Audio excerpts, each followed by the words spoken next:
Welcome to Blizzard Fire. We hope this video helps fire up your solution.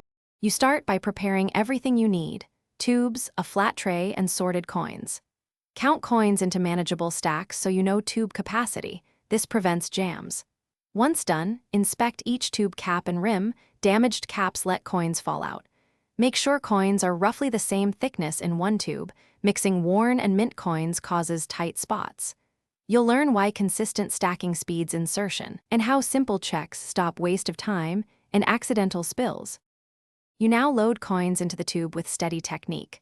Align coins flat, then drop them straight down to avoid tilting. Tilt the tube only slightly, and feed coins in a continuous rhythm rather than one by one.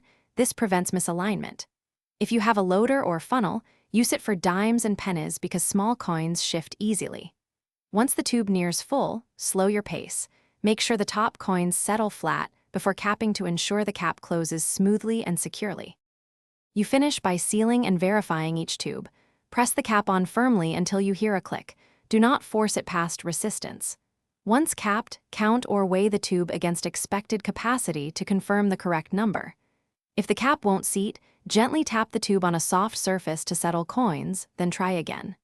If issues persist, open it, restack coins, inspect for bent edges or debris, and replace any cracked cap. This prevents leaks and keeps your collection.